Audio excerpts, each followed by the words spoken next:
Hi friends, welcome to అనగనగా కథలు. ఈరోజు చెప్పే కథను చూడండి. నచ్చితే లైక్ చేయండి, షేర్ చేయండి, కామెంట్ చేయండి. సబ్స్క్రైబ్ చేసుకోకపోతే ప్లీజ్ సబ్స్క్రైబ్ చేయండి. అలాగే నోటిఫికేషన్ కోసం పక్కనే ఉన్న బెల్ ఐకాన్ ప్రెస్ చేయండి. ఇక కథలోకి వెళదాం. అనగనగా తాతాపురం అనే గ్రామం కలదు.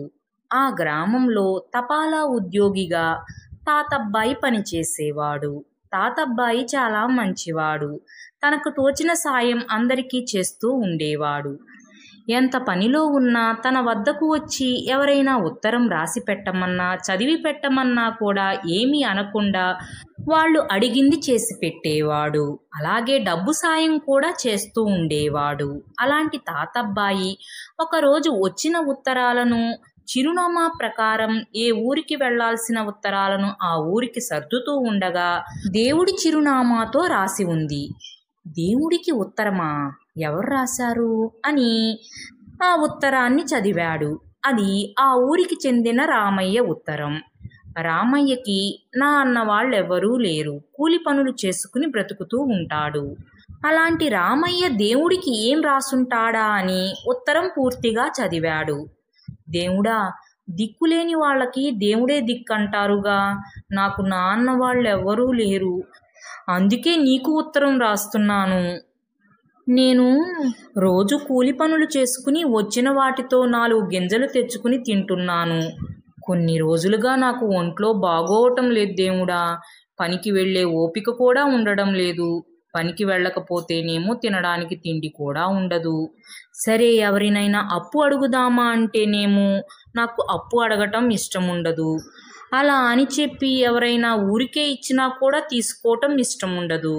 అందుకే ఈ నెలకు సరిపోయే డబ్బు నువ్వు పంపిస్తావా? అప్పుడు ఈ నెల రోజులు కాస్త విశ్రాంతి తీసుకుంటాను. తరువాత పనికి వెళ్ళడానికి ఓపిక వస్తుంది. నాకు ఒక 500 పంపించవు అని ఉత్తరంలో రాసి ఉంది. అయ్యో, రామయ్యకు బాగోలేదా అని అనుకుని చకచక తన వద్ద ఎంత డబ్బుందో లెక్కలు చూసుకోవటం మొదలుపెట్టాడు తాతబ్బాయి. తన నెల ఖర్చులు తీసేయగా ఒక 450 రూపాయలు మాత్రమే మిగిలాయి. అయ్యో, రామయ్య 500 అడిగాడే. సర్లే, ఈ 450తోనే సరిపెట్టుకుంటాడు, తీసుకువెళ్ళి ఇద్దాము అని అనుకుని రామయ్య వద్దకు బయలుదేరబోయాడు.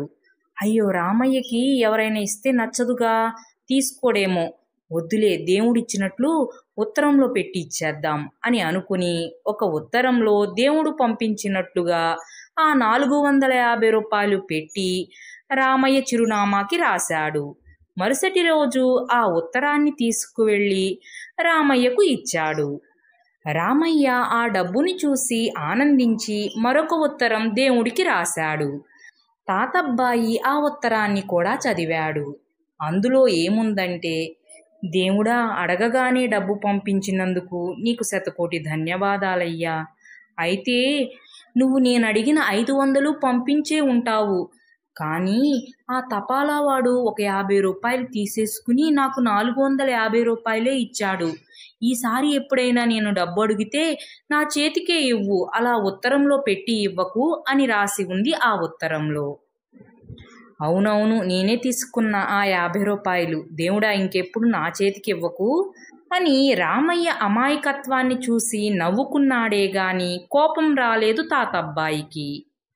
ఫ్రెండ్స్, ఈ కథ మీకు కూడా నచ్చిందనే అనుకుంటున్నాను. Thanks for watching. మరో మంచి కథతో మళ్ళీ కలుద్దాం. అప్పటి వరకు సెలవు. Take care. బాయ్.